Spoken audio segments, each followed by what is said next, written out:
recorriendo esta Prepárate a descubrir las bellezas y las historias de nuestra tierra con una mirada vertical. Y es que esta noche rapelaremos desde el campanario de la Catedral Vieja de Vitoria para escarbar en el misterio de sus agrietadas paredes. Treparemos por un auténtico árbol singular, usando una peligrosa técnica con la que nuestra vida pende de un hilo. Y escalaremos por la grúa más alta de Vizcaya para conocer desde lo alto la increíble historia de estos muelles. Prepárate a volar. Esto es Basque Country Vertical. La torre del campanario de la Catedral de Santa María es el punto más alto de Vitoria-Gasteiz. Y por supuesto, allí subiremos. Pero no será fácil, porque el camino es largo, estrecho y muy peligroso. Y el más mínimo fallo puede provocar situaciones en las que nos jugamos la vida. ¡Ahí, ahí! ¿Ya estás, Aran? Sí, pero es que no puedo soltar esto. No puedo cerrar el mosquetón. Tía, a ver, ¿qué está pasando aquí?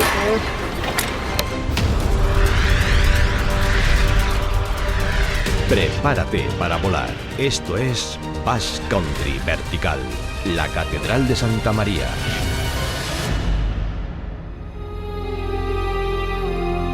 Sabremos todo lo que pasó en ese peligroso momento gracias a las espectaculares tomas del octocópter, y con ellas veremos además la impresionante belleza de una catedral que inspiró al novelista Ken Follett para escribir Un mundo sin fin, la segunda parte de Los pilares de la tierra. No hay mejor sitio que este, que junto a la escultura del escritor galés Ken Follett, para empezar nuestro recorrido por la Catedral de Santa María, o más conocida como la Catedral Vieja de Gasteiz.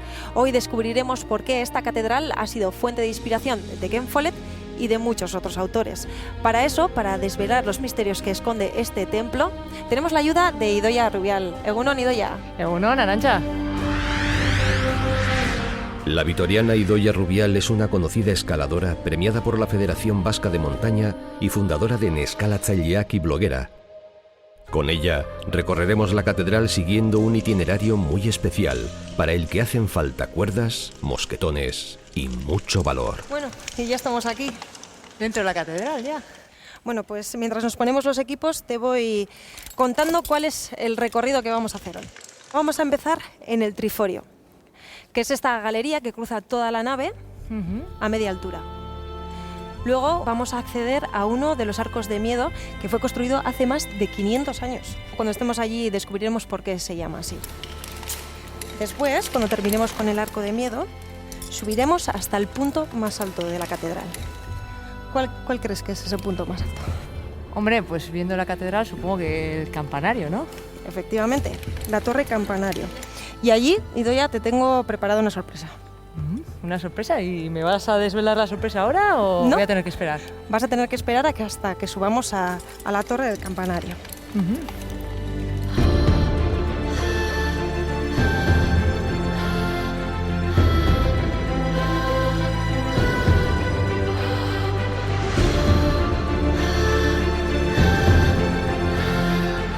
Antes de subir al campanario, bajamos a los sótanos de Santa María.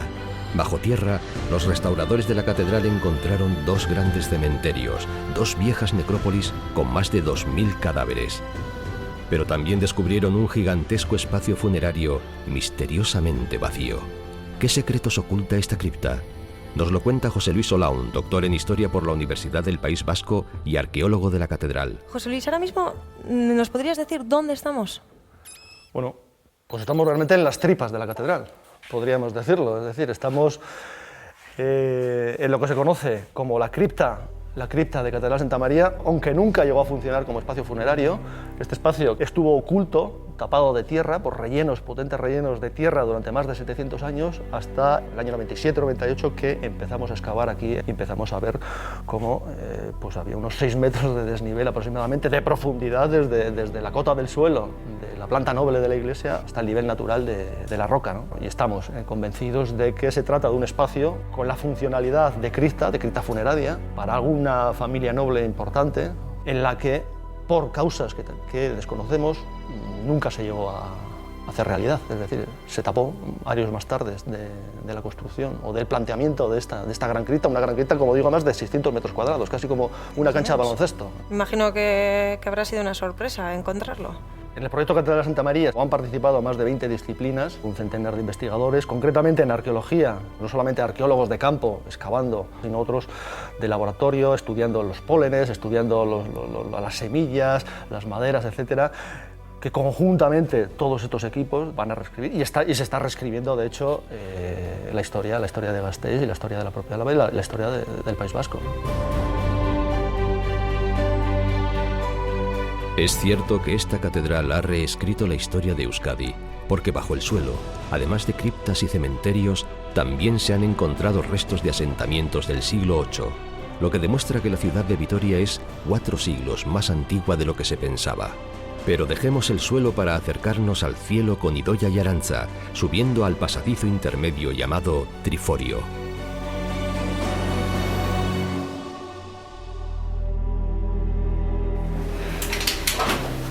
Y ahora por aquí vamos a acceder al triforio que te comentaba antes y tenemos que subir 65 escaleras. No imaginemos. O sea, que las tienes contadas. Sí. Se notan las 65 escaleras, Sí, ¿no? van pesando las rodillas. Vamos a llegar con los cuádriceps.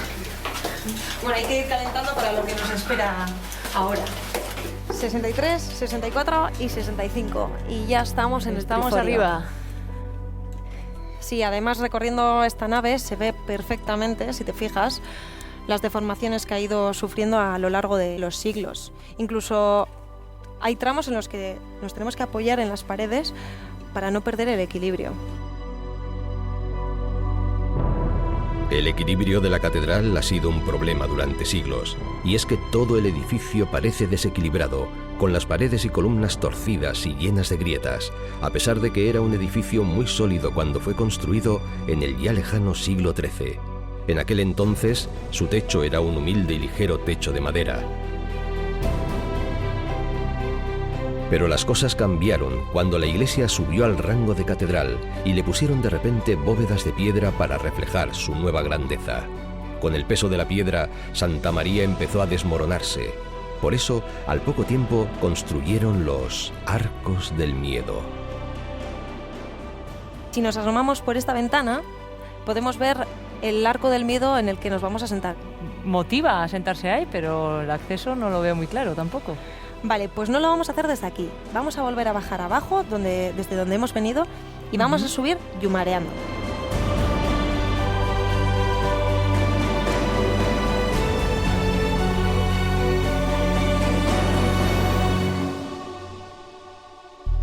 Subir yumareando es ascender por una cuerda utilizando los yumars, puños bloqueadores con forma de asa que pueden deslizarse por el cordal hacia arriba.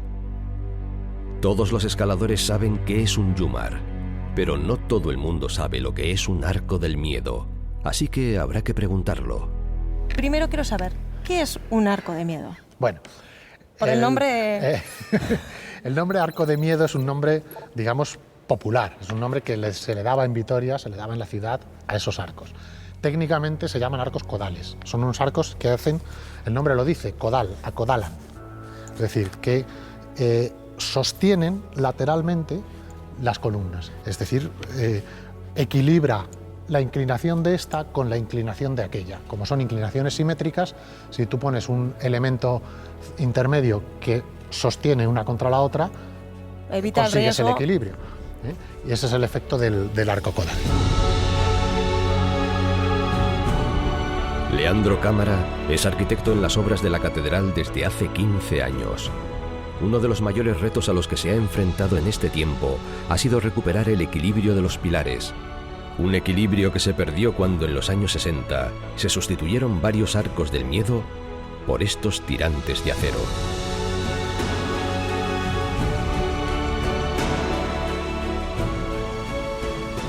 Aquí podemos ver, por ejemplo, este arco que está bastante torcido. Sí. ¿Esto qué significa? Que se ha movido mucho el edificio, ¿no?, durante los años. Es una interpretación difícil. Todos los edificios se mueven por las dilataciones térmicas y a lo largo de un montón de ciclos cada ciclo anual de invierno-verano que dilata y contrae la catedral, lo normal es que eso produce ciertas grietas, acomodos, asientos, movimientos normales en todos los edificios. Pero cuando empiezan a caer cosas, eso ya no es normal. No.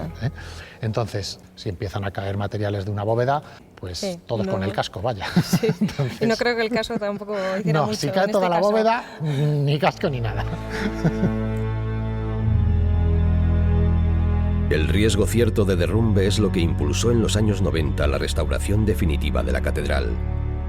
Y aunque su estructura está hoy perfectamente equilibrada, nuestras dos escaladoras van a descubrir, subiendo al Arco del Miedo, que todavía hay peligro en estas columnas. Hay que tener mucho cuidado porque Me están cayendo pequeñas piedrecitas. Bueno, ya llegas, ya llegas. sí, el Arco del Miedo da bastante miedo. Es una catedral que está en una situación bastante precaria, por eso la están reformando. Y el arco concretamente tenía muchas rajas, muchas fisuras que a mí no me daban buena espina. Impresionaba bastante, aunque no había muchísima altura. La sensación de estar en medio de una catedral, el eco, y retumbaba todo, y entre el silencio y no sé, fue una experiencia bastante diferente a todas las demás y daba mucha impresión. No son tan altos como una montaña, pero los Arcos del Miedo hacen honor a su nombre y son un lugar privilegiado para contemplar, con ayuda del octocópter, la grandiosa belleza de la Catedral de Santa María.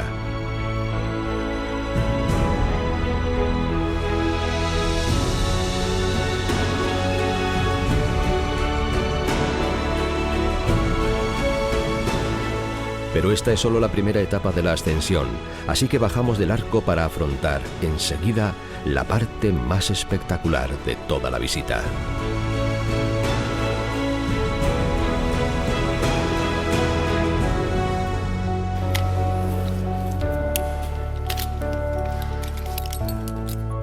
Bueno, ya en el suelo. Sí, ya está. Bien, ¿no? Muy bien, muy bien. La verdad es que una cosa de estas no la hace cualquiera. No tiene oportunidad de hacerlo cualquiera. No, no. Muy alto no es, pero impresionaba estar ahí arriba, ¿eh? Sí, la verdad que sí. Sí, yo creo que sí, que lo que hacían era contentarse con las... Más impresionante va a ser el ascenso al campanario. Para llegar hasta él, tenemos que subir de nuevo por la escalera de caracol que nos llevó hasta el triforio. Y desde ese punto, todavía queda un buen tramo. Ahora, cuidado con la cabeza aquí. Sí. Epa, ahí. La gincana de la Catedral de Santa María. Nunca mejor dicho, ¿eh?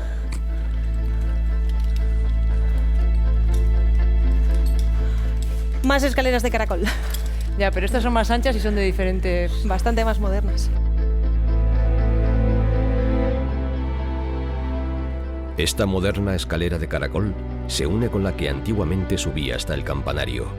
Pero para evitar tensiones en las sufridas paredes del templo, la nueva escalera no está realmente atornillada al edificio, sino que se sostiene, por su propio peso, sobre rótulas como estas. Es como si la escalera estuviera suspendida en el aire, para no añadir tensiones a la vieja catedral. Bueno, y ya llegamos al cuerpo de campanas. Ahora no veremos ninguna campana porque las están restaurando. Sin embargo, sí que nos podemos fijar en las arcadas, las inscripciones hechas a mano por los campaneros. ¿A qué no sabes cómo las hacían? No. Las hacían con la grasa de las campanas, con la grasa que utilizaban para engrasar las campanas. Ajá. Mira, aquí podemos ver uno que pone Justo de Vergara de 1830, ni más ni menos. Sí. Pero vamos a acercarnos aquí. Vamos a ver las vistas. ¿Gastéis? Impresionante, ¿no? Aunque esta malla no nos deja disfrutar del todo de las vistas. Bueno, pero aquí se ve, ¿no? Todo el casco antiguo. Y Doya, ¿qué piensas si te digo que nuestro recorrido no termina aquí? ¿Que vamos a subir? Pues que me vas a sorprender mucho hoy, ¿eh? Un poco más arriba. ¿Te animas? Venga, sígueme. Vamos al chapitel. Vamos. Por aquí arriba. Vamos, Idoia. ¿Qué tal vas? Bien, bien. Vamos, por aquí arriba, por estas escaleras de caracol. Pues vamos a seguir subiendo un poquito más. Esto no tiene fin, Arantxa. Ya, la verdad es que son bastante largas. Pero ten en cuenta que subimos a uno de los puntos más altos de la ciudad. Aquí, cuidado, Idoia, con la cabeza. ¡Wow! Impresionante. Cuidado con la campana. Menudas vistas. Ven, acércate. Ya estamos en el punto más alto de la catedral. Mira, por ahí se ven los montes de Vitoria.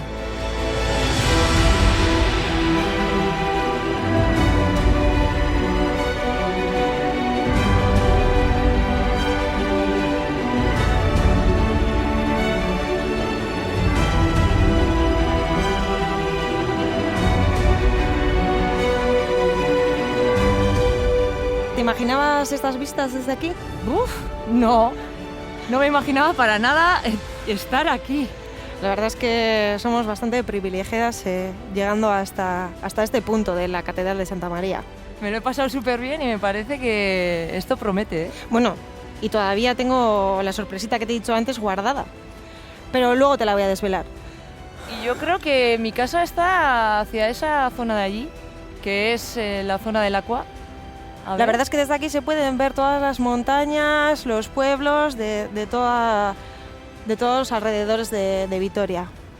Incluso desde aquí, mira, si nos fijamos, podemos ver la Torre de San Vicente, la de San Miguel y la de San Pedro. Estas tres torres, junto con la que estamos ahora, la de Santa María, conforman la silueta emblemática de Vitoria. Como se diría en inglés, el skyline de Gasteiz. Oye, ¿cómo sabes, eh? Hombre, hay que saber de todo. De hecho, desde aquí hasta el suelo hay más o menos 60 metros de altura. Bueno, tú ya estarás acostumbrada a esto de las alturas. Sí, pero aún y todo da un poco de respeto, ¿no? 60 metros de altura asustarían a cualquiera. Pero Idoia y Arantxa van a subir todavía un poco más, hasta el mismísimo tejado del Chapitel, para hollar el punto más alto de Vitoria y de todo el programa de hoy.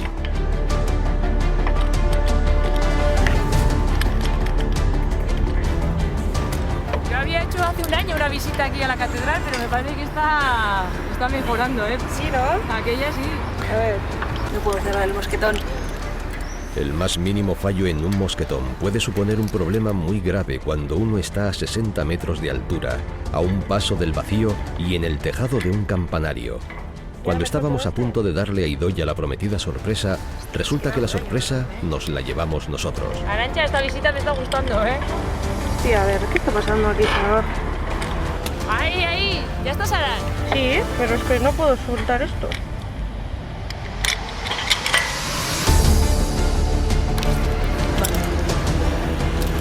Cuando llegamos al campanario, subió todo el equipo y la última llegué yo. Ellos ya estaban preparados, entonces venga, teníamos que grabar.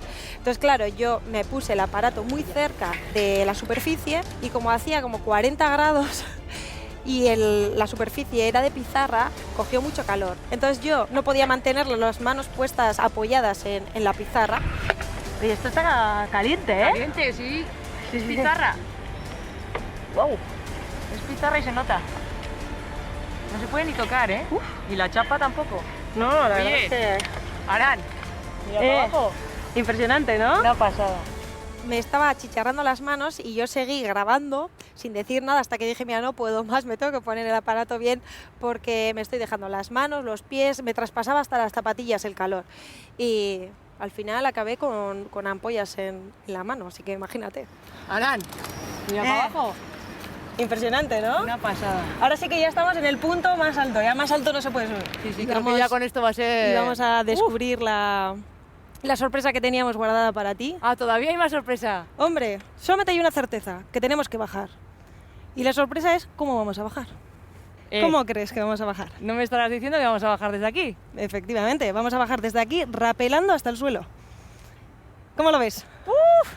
Son 60 A mí- metros, ni más ni menos. A mí me motiva, ¿eh? Desde la Catedral de Santa María ¿Hasta abajo? hasta abajo, hasta el suelo. Da un poco miedito, ¿eh? Pero bueno, Bueno, ¿vamos allá? venga, Vale. vamos.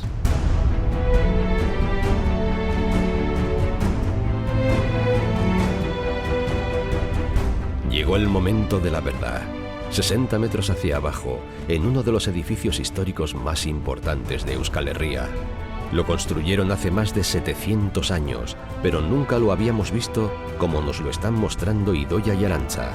Así se ve el mundo en Basque Country Vertical.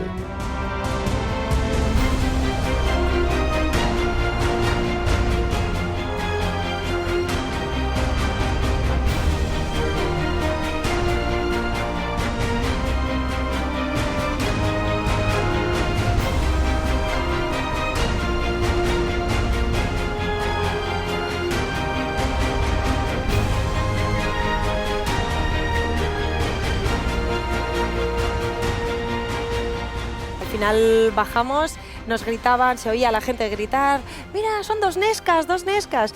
Y bueno, a la gente le sorprende que sean chicas las que hagan este tipo de cosas. Un día de repente te dicen, oye, que te vas a descolgar por la Catedral de Santa María de Vitoria. Y dices, no, eso no puede ser. Y mira, pues lo hemos hecho.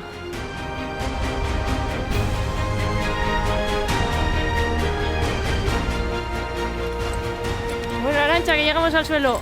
¿Qué tal la experiencia? Bien, bien. Ha Oye, sido- cuando quieras, Guggenheim o lo que quieras, repetimos, ¿eh? Hombre, ya sé a quién llamar ahora. La verdad que ha sido una visita guiada a Totipleni esta. Y con sorpresa final, Sí, sí, la sorpresa lo mejor, por supuesto. Hombre. Sí. Vamos, ¿quién pudiera decir que ha bajado por toda la catedral? Mira, mira para arriba. y además una catedral tan antigua y con tanta historia como esta Catedral de Santa María.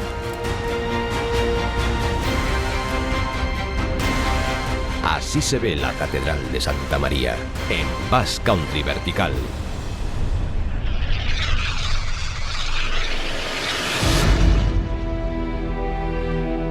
Estamos entrando en un parque único en Euskadi, porque aquí se alza un árbol extraordinario. Es una secuoya gigante, una especie procedente de California, pero que se adapta perfectamente a nuestro clima.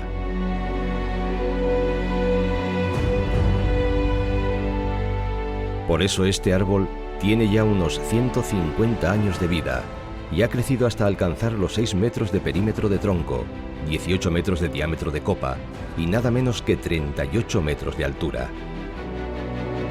Por todo ello, está catalogado como árbol singular. ¿Pero qué son exactamente los árboles singulares? Arantza nos lo cuenta. Sin duda, este es un árbol singular, y no porque lo digamos nosotros, sino porque así lo dice el Departamento de Medio Ambiente del Gobierno vasco. Son árboles que reciben una protección especial tanto por su historia, tamaño, altura o belleza. Esos son los denominados árboles singulares.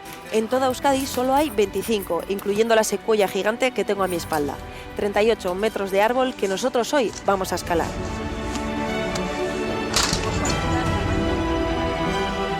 En los próximos minutos desvelaremos dónde está exactamente este palacio y su frondoso parque por el que paseó el mismísimo Napoleón Bonaparte. Conoceremos las asombrosas historias de otros árboles singulares que crecen en Euskadi. Contaremos la historia del árbol que sobrevivió a la bomba de Hiroshima. Viajaremos hasta California, pasando por Perú, para descubrir los secretos de familia que esconde este escudo. Y hasta trataremos de arrojar algo de luz sobre el asesinato del conde que llegó a ser alcalde de Arrasate. Y lo contaremos desde una perspectiva inédita, desde lo alto de esta secuoya gigante, pero no será fácil trepar hasta ahí arriba, porque las ramas más bajas están a 15 metros del suelo, nada menos, y para llegar hasta ellas tendremos que usar un tirachinas gigante. Venga, va. Prepárate para volar. Esto es Basque Country Vertical. El árbol singular. Este árbol singular, por el que treparemos enseguida, está en el Parque de Monterrón, en el corazón de Arrasate. Es un parque de 18 acres de extensión, con un viejo palacio restaurado lleno de historia entre sus muros. Y a su alrededor se conservan importantes ejemplares de roble autóctono, la especie predominante en esta zona antes de que fuese invadida por el pino insigne. Pero además de robles, también hay aquí bellísimos tejos, cedros, tilos, magnolios, aucubas, boj, fotinias y hasta wellingtonias. Casi todas especies exóticas imposibles de encontrar en ningún otro rincón de Euskadi.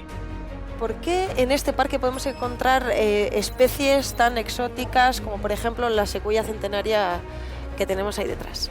Este parque acogió, sobre todo por el palacio, a grandes figuras de la aristocracia española. Venía aquí la reina Isabel II, venía su madre, porque solían pasar una temporadita tomando los baños en Santa Águeda, en el balneario.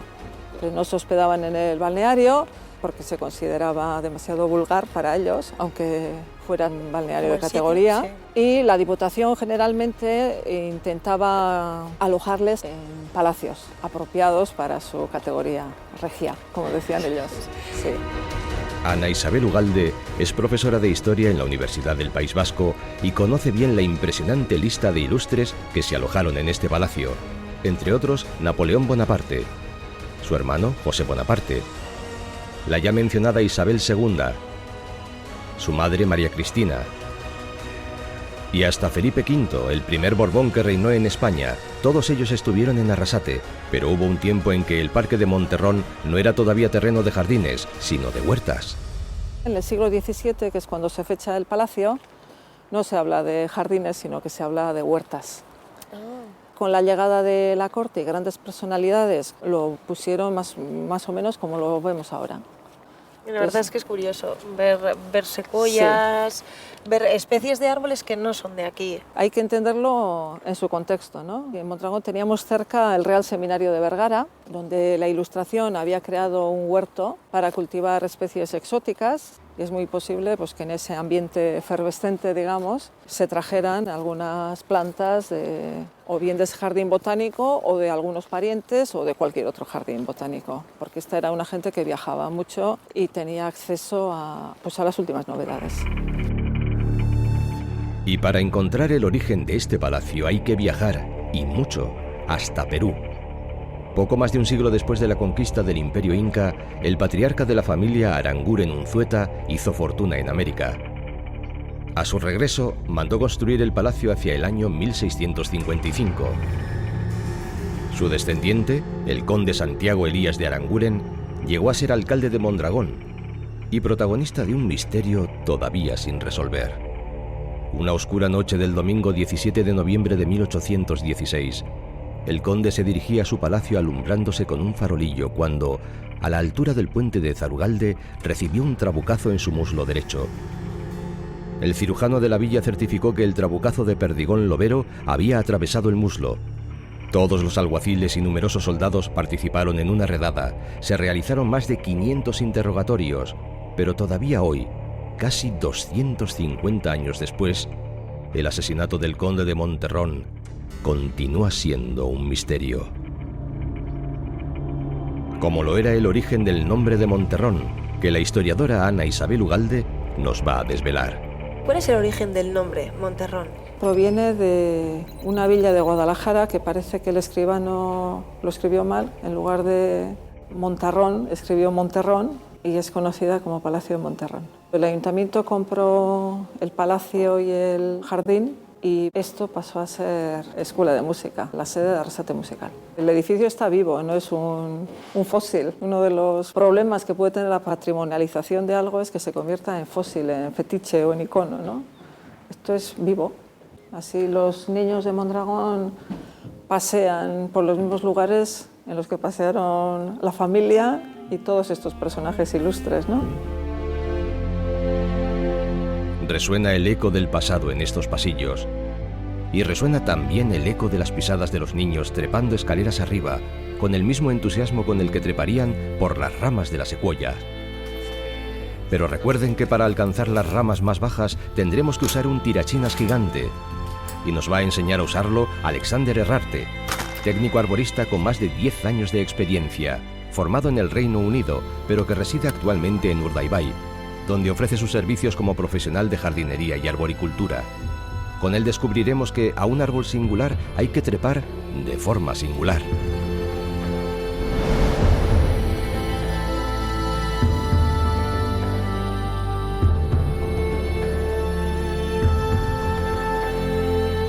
¿Qué es lo que tienes en las manos? Esto es un tirachinas gigante con el que vamos a lanzar una cuerda que nos va a permitir situar nuestro punto de anclaje arriba, muy alto en el árbol.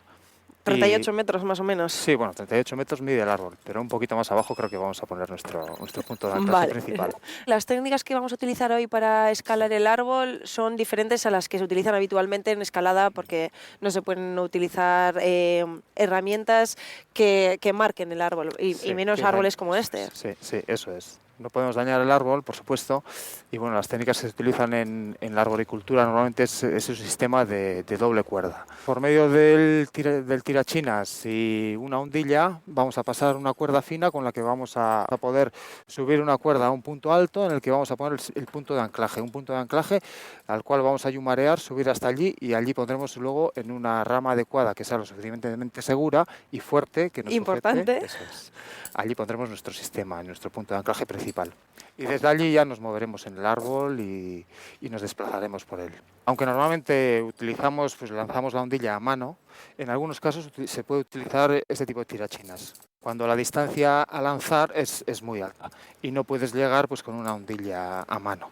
Entonces, utilizamos unas secciones que le colocamos al tirachinas para poder hacer fuerza. Colocaríamos la hundilla en este saquito que va atada a una cuerda y desde aquí lanzamos la hundilla. ¡Wow!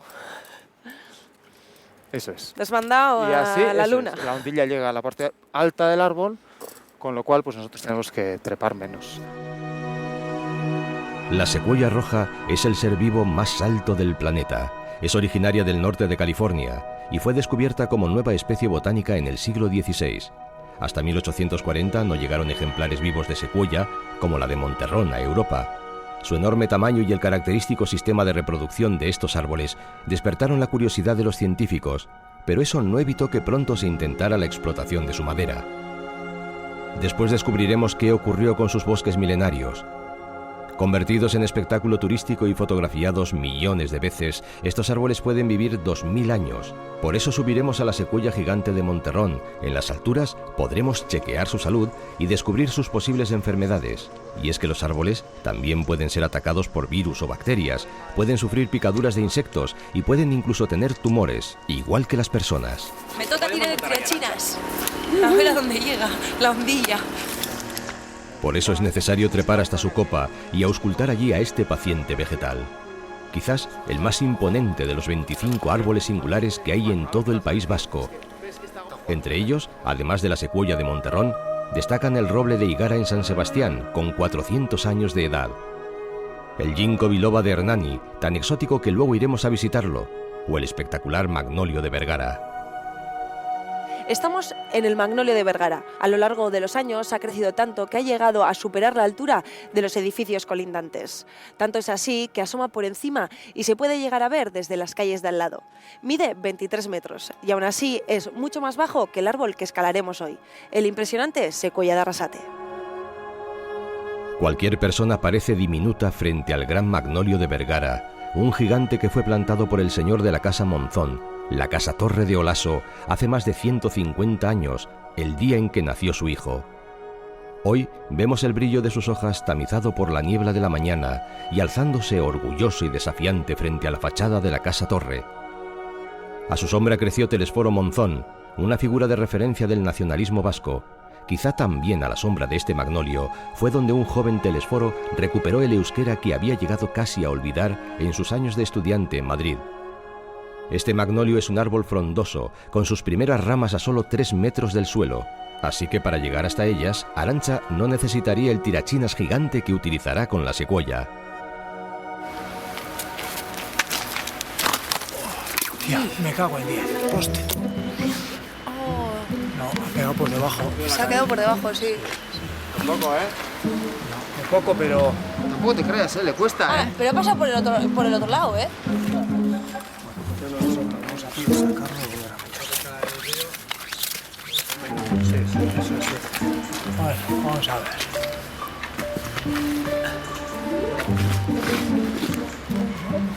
Me cago en 10, tío. Me cago en la leche, qué torcido ha salido. Bueno, ahora sí. Yo creo que cuando tira, se pliega y se hace nudo. ¡Ahí viene! ¡Cuidado, cuidado! Eso. ¡Uy, Fermín! Os he dicho que venía con un proyecto. Cago en tío, otra vez me ha salido. Bueno, ahí... No, pero... Tenemos que traerla más fácil. Más de un lado que de otro, igual a veces se desvía. Eso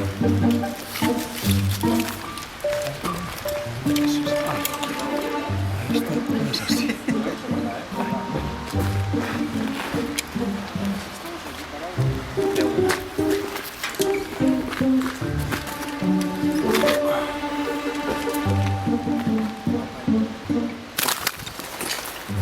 Un poco. Hago el día todo que está.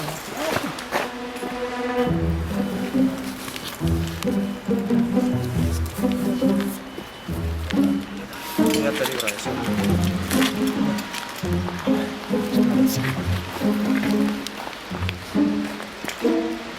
No, joder, cuidado, ¡Uy! El tiragomas ha estado divertido hasta que ha empezado a ser un poco... A ver si no vamos a poder subir al árbol. Porque han intentado hacerlo una y otra vez, nos hemos empezado a agobiar porque decimos no podemos subir al árbol, porque bueno, al final el tiragomas es muy grande, teníamos que lanzarlo a mucha altura. Entonces, bueno, pues me han dicho para tirarlo a mí, y no sé si ha sido la suerte del principiante o eso que dicen, pero voy a hacer el tiro de honor. Eso es. El saque de honor. Bueno, tú te agachas y con tu propio peso lo vas a poder estirar, que tampoco es hacer de brazo, o sea... Y luego, Vale. plap, Luego, ¿no? a donde llegue ya... Bueno, oye, mira, apuntar y si la cuerda... que va a ser, eso es, allí, a ver qué tal va. Ahí, a ver... Venga, va. ¡Toma la primera! ¡Qué buena! ¡Toma! ¡Me ha gustado! ¡Muy buena! La suerte del principiante o eso que dicen, pero la he encajado y aquí estamos. ¿Nos interesa? Sí, que vaya más para allí. Pero eso vaya Pero luego, cuando baje.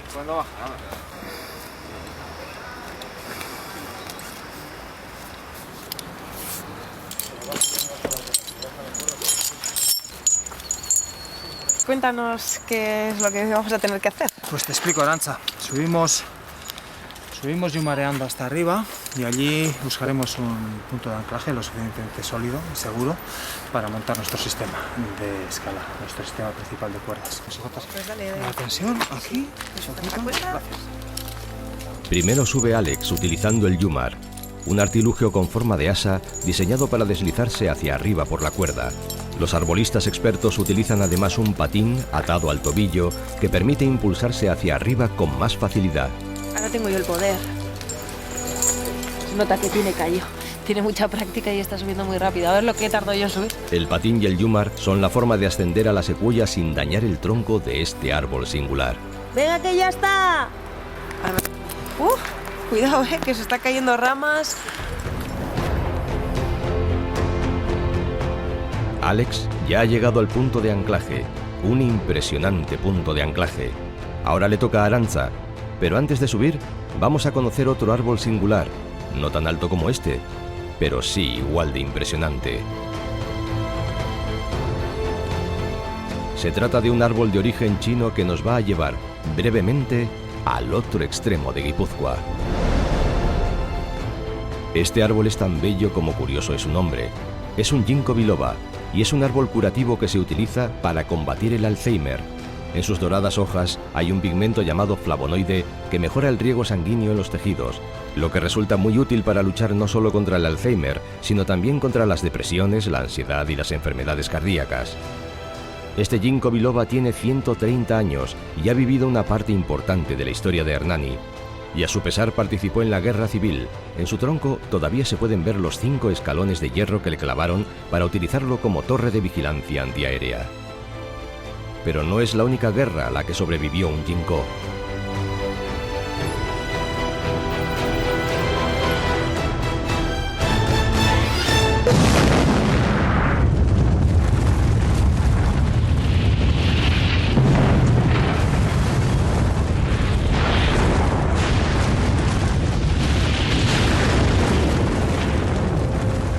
Después de que la bomba atómica arrasara Hiroshima, un ginkgo que se encontraba a menos de 1 kilómetro del epicentro de la explosión renació solo un año después, derrotando incluso a la fuerza mortífera de la radiación, convirtiendo a este árbol en objeto de veneración y símbolo de esperanza.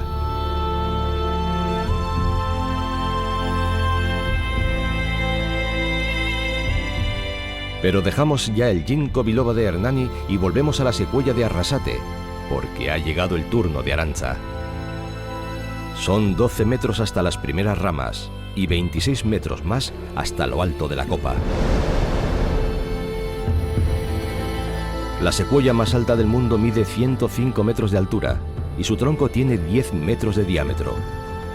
Esta enorme cantidad de madera que escondían los bosques de secuoya roja de California provocó una fiebre maderera que llegó hasta los años 60. Hoy solo se conserva un 5% de los milenarios bosques de secuoyas. Los leñadores, bulldozers y sierras mecánicas y aserraderos llegaron a procesar 2 millones de metros cúbicos de madera al año, a pesar de que esta madera tiene un grave problema de explotación que Alex nos desvelará cuando Arantza llegue hasta el punto de anclaje. Después de superar los primeros 12 metros yumareando, Arantza está a punto de alcanzar las primeras ramas de la secuoya. Aquí comienza la parte más complicada. Se trata de sortear las ramas sin enredar la cuerda hasta llegar donde Alex la está esperando. El premio será disfrutar de la espectacular vista que las ramas más altas de esta secuoya gigante ofrecen.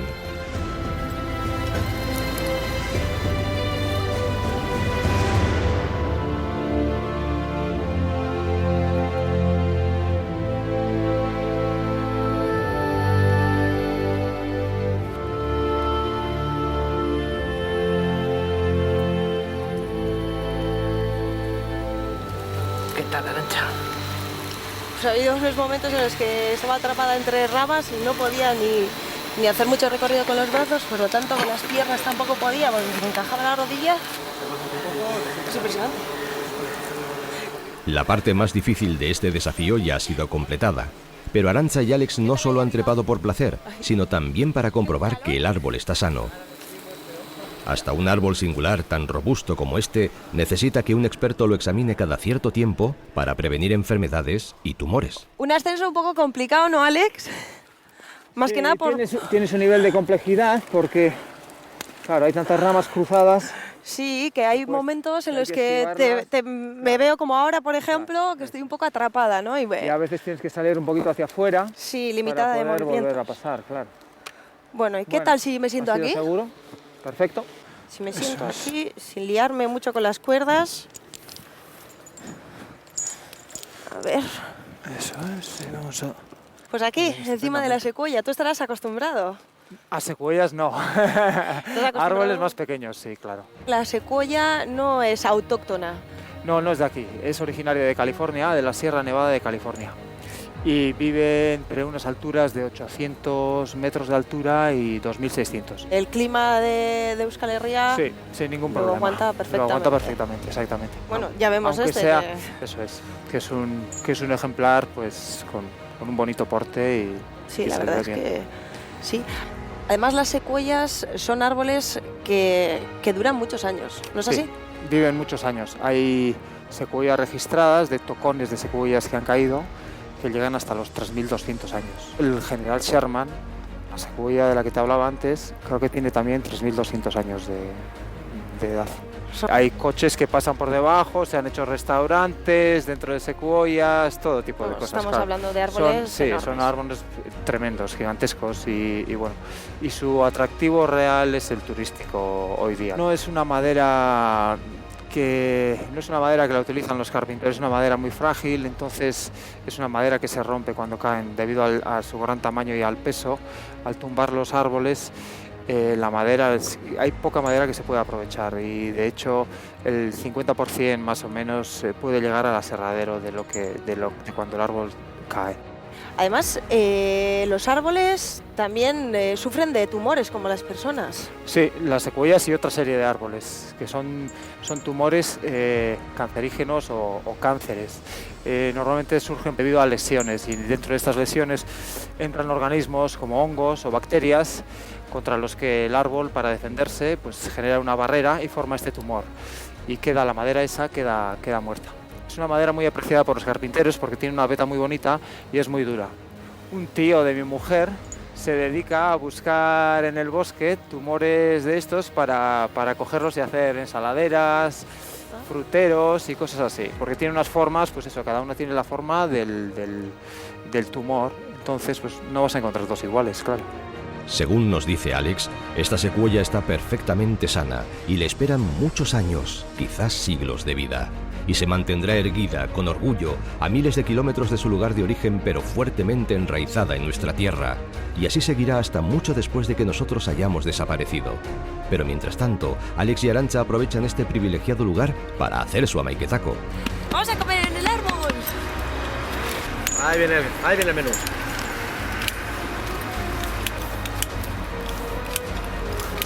¿Qué nos deparará el menú hoy? En la secuoya de Arrasate. Es mi regalo de leche. Esta es la mejor terraza del mundo. Esta es una terraza muy exclusiva. Primero hace falta permiso oficial para abrir la terraza. Y luego tener un equipo, conocimiento. Y subir hasta aquí. Solo los pájaros y quizás las ardillas pueden tener estas vistas de Arrasate desde lo alto de la secuoya del Parque de Monterrón. Así se ve la secuoya gigante de Arrasate en Basque Country vertical.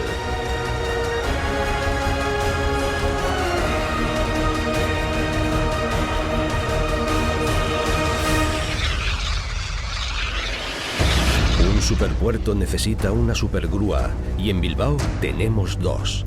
Dos grúas gemelas para carga y descarga de contenedores, las más pesadas, las más potentes y las más altas de todo el puerto. Por eso las vamos a escalar. Los técnicos todos estaban esperando a ver si nos echábamos para atrás. Un peligroso imprevisto nos obligará a estar suspendidos a 45 metros de altura. Y el viento era cada vez más fuerte. Ahí ya empezamos a notar que nos dolían los oídos, me temblaba todo. En esas circunstancias, el frío es un enemigo peligroso, pero lo enfrentaremos tirando de ingenio. Aunque antes de nada, tenemos otra grúa que visitar.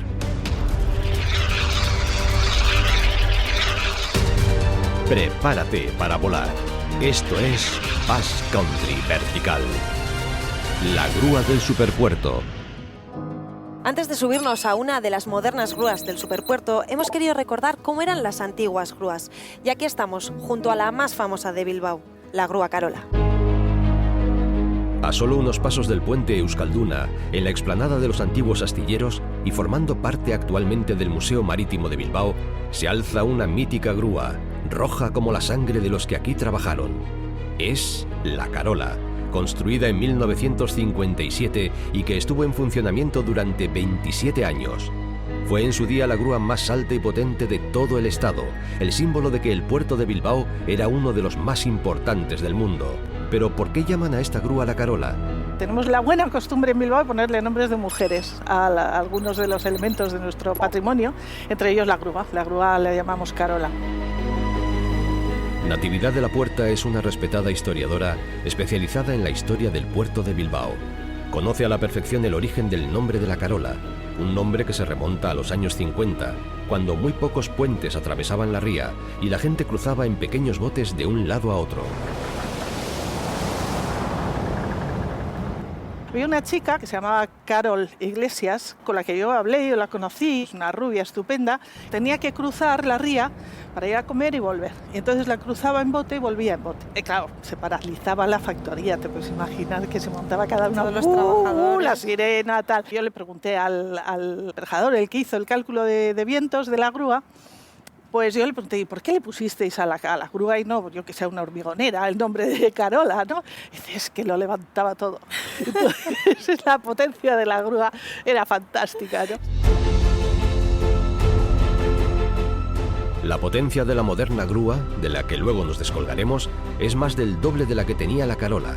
Pero aún así, esta era una magnífica grúa capaz de levantar hasta 60 toneladas, movida sobre raíles por un motor de 65 caballos de vapor y con grandes tornillos que eran calentados a 900 grados para incrustarlos después en las planchas de metal con un golpe de mazo. Esta grúa era la joya de la corona en un puerto fundado hace más de 700 años, antes incluso que la propia villa de Bilbao. Un puerto interior que llegaba hasta el puente de San Antón y en el que se descargaban mercancías en medio del Arenal, donde hoy está el Teatro Arriaga. Pero todo lo que sube baja, y en los años 80 llegó la crisis. Para esta zona fue tremendo, ¿no? Los años 80, el año 83 yo lo recuerdo como de pesadilla. Coincidió con las inundaciones. O sea, fue una... ¡Buah! El mejor año para Bilbao, ¿no? Pero eso es lo que también le da la grandeza a Bilbao. Bilbao es una ciudad que se redefine cada X tiempo. Yo tengo mucho respeto a esa capacidad, ese ave fénix, ¿no? Que es la ciudad o la villa que ha resurgido de sus cenizas, sí. ¿no? De las cenizas de una crisis que arrastró también a la industria naviera, surgió la voluntad y la necesidad de crear un puerto exterior con el que adaptarse a los nuevos tiempos y ser nuevamente un punto de referencia en el tráfico marítimo internacional. Con ese objetivo, se ganaron al mar 2 millones de metros cuadrados de superficie terrestre y 3 kilómetros de muelles de atraque. Un auténtico superpuerto. Estamos en el puerto de Bilbao, popularmente conocido como el Superpuerto. Y sinceramente, viendo el tamaño que tienen las cosas aquí, el nombre le viene que ni pintado. En este puerto hay más de 60 grúas de diferentes tipos. Concretamente, la que tengo aquí detrás, junto a su gemela, son las más altas de todo el puerto. Nosotros ahora subiremos hasta ahí arriba y llegaremos hasta el extremo del brazo. Una vez allí, bajaremos con un rappel de 45 metros de caída libre hasta un barco que nos estará esperando ahí abajo. El tamaño de la grúa impresiona desde aquí abajo, pero veremos lo que impresiona cuando estemos ahí arriba. Hola Bernardo. Hola Arantxa, ¿qué tal? ¿Tú me podrías decir cuántos contenedores ha cargado y descargado esta grúa desde que se instaló aquí? Más de 700.000 contenedores. Ahí es nada. Sí, es una cantidad curiosa. Bernardo Molinuevo es responsable de operaciones en el puerto de Bilbao y conoce a fondo cada dato y cada cifra de la gigantesca grúa a la que estamos a punto de subir. El año pasado el tráfico del puerto casi llegó a los 600.000 contenedores.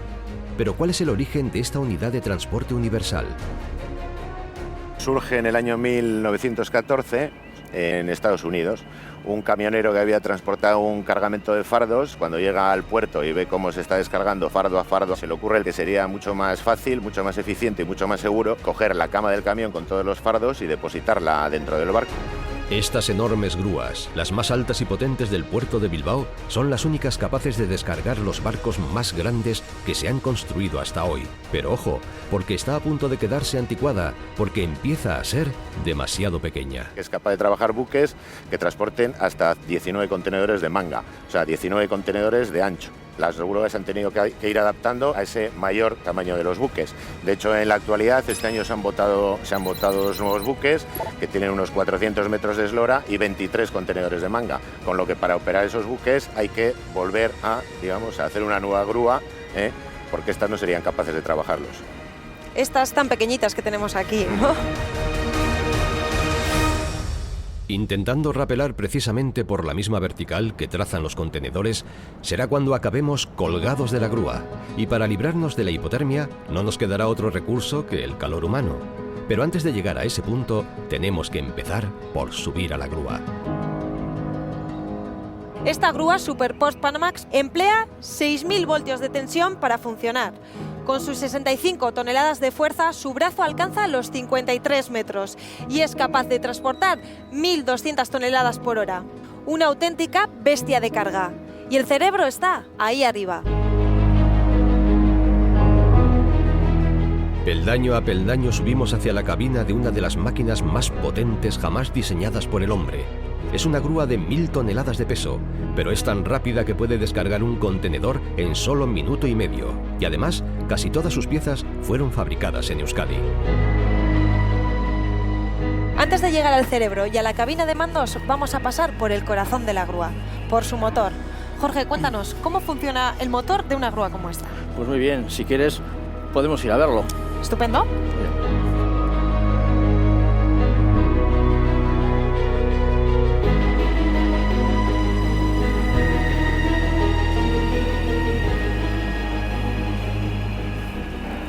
Sitios difíciles por los que tenéis que pasar, ¿no? Claro, esta es la sala de máquinas de la grúa, hay muchos componentes grandes, 2 motores enormes de 500 caballos cada uno, y cuando van a toda velocidad meten un ruido tremendo. Bueno, se oye desde fuera, se oyen a bastantes metros de distancia.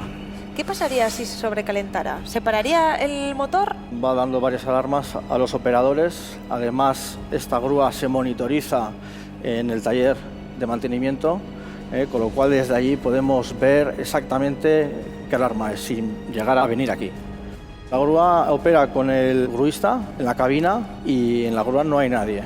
¿Y todos estos armarios? Pues mira, aquí está la parte de los elementos auxiliares que se accionan pues con esas prestaciones que esta grúa tiene en velocidad, en capacidad, requiere esta electrónica avanzada. Sí, total avanzada, sí. Una sola persona es por tanto la encargada de manejar este gigante. Pero antes de entrar en la cabina de mando, Jorge Segura, director de mantenimiento de estas grúas, nos acompañará a su punto más alto, en un ascenso vertical por estrechas escalerillas no aptas para cardíacos. Y es que en la cima de la grúa, el vértigo se agrava con el viento y el frío.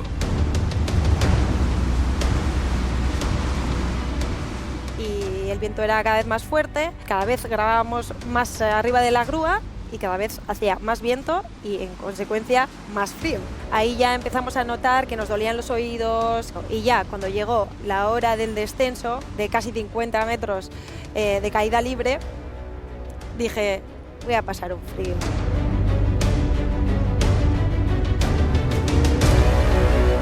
Pero antes de llegar al punto de descenso, pasaremos por el lugar desde donde se maneja la grúa, la cabina de mando que dirige este gigante azul.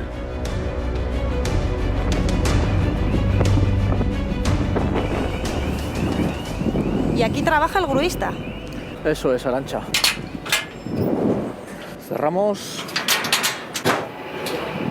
Aquí entramos a la cabina. Hombre, el gruista cómodo va. Intentamos que vaya lo mejor posible, ¿no? Que tiene incluso cristal en los pies. Realmente es el que más usan. Realmente el cristal de los pies es la línea de visión que necesitan para manipular. A mí me dejas aquí un día y seguro que doy al botón que no tengo que dar. Te falta mucha experiencia. Un día de estos me vengo y me pongo de gruista. Bueno, oye. A mí me explicas 4 cosas y yo creo que... Creo que serías la primera mujer. ¿Ah, sí? Sí. Me lo apunto por si en un futuro, quién sabe. En el puerto de Bilbao solo trabajan 2 estibadoras, contratadas hace unos pocos años, y son además las 2 únicas mujeres que han desempeñado este trabajo en toda la historia de este puerto. Su caso se consideró tan peculiar que hasta salieron en los periódicos. Pero en estos momentos, en esta grúa, una mujer está a punto de hacer algo que nadie ha hecho nunca en este puerto. Un superpuerto en el que todo resulta superlativo.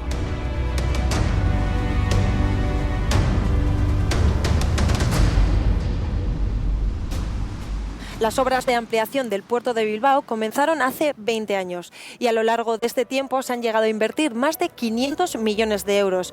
Estas obras todavía no han terminado, pero han conseguido por fin traer aquí, hasta el Abra exterior, todas las instalaciones portuarias de la ría de Bilbao. Con el puerto fuera de la ciudad, la ría de Bilbao se ha transformado por completo. Y donde antes había hierro y negro carbón, ahora brilla el titanio del Guggenheim. Por la ría navegan hoy barcos de recreo y en la orilla pasean los turistas sin saber seguramente que hace poco más de 20 años estos mismos lugares estaban teñidos de óxido y hollín. Llega el momento de la verdad. Arantxa está a punto de rapelar desde el extremo de la grúa en una gélida tarde de viento, lluvia y frío. Me voy a despedir de ti porque voy a bajar, pero no voy a bajar como tú. Voy a bajar por ahí. Pues suerte, que no os pase nada. Gracias, hasta luego. Hasta luego. Son casi 50 metros de altura hasta el barco que espera debajo. Y en estos momentos de tensión, ni siquiera hay espacio para el vértigo. Toda la atención está en que cada pieza del equipo funcione a la perfección. Nada puede fallar. La salida era bastante imponente. Normalmente cuando se hace un rappel estamos acostumbrados a tener algo para apoyar los pies, para apoyar las manos, pero en este caso no había nada. Una vez que ya nos habíamos hecho un poco a la altura, estábamos alucinando con todo lo que se veía, con la sensación. ¡Es una gozada! Una vez rebasado el punto de no retorno en este descenso en rappel, ya no pueden dar media vuelta y volver a la grúa, solo pueden bajar. Por impermeable que sea la ropa de escalada, el gélido viento parece atravesarla. Y el viento era cada vez más fuerte, ahí ya empezamos a notar que nos dolían los oídos, me temblaba todo. Y es que no hay nada con lo que protegerse, colgado sobre el mar a 45 metros de altura. Fermín tuvo la idea de darme una cuerda, de acercarnos y atarnos con el cabo. Y ahí nos tuvimos que abrazar para darnos calor, porque es que si no, ni bajábamos de allí, cada vez hacía más frío, se hacía de noche y el barco nos estaba esperando. Ahí está nuestro barco. Viene a salvarnos.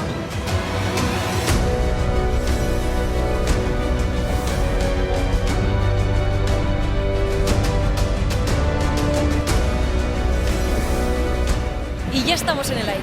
Y como os prometí, estamos viendo Euskadi desde otro punto de vista. Así se ve la grúa del superpuerto en Basque Country Vertical.